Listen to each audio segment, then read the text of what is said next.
Jeigu norėsi daryti savo geriau negu kitiems, reikia įterpti mintį ir tuomet energija jau nekyla. Tuomet ten, kur prasideda sąmonė, realus atsakymas vienovė negimsta. Todėl, kad pirmiausiai savo turi atkristi.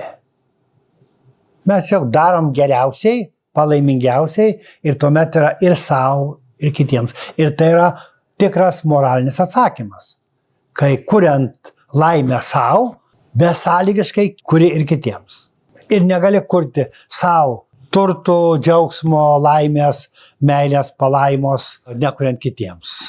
Ir negali, kad vienam anksčiau, kitam vėliau, iš karto. Arba yra mintis, tada gali savo kurti labiau, bet tuomet tai dings. Nes prasideda mintis ir ratas susidaro ir grįžti atgal į pradžią, į sunkumo, biednumo, kančios vietą.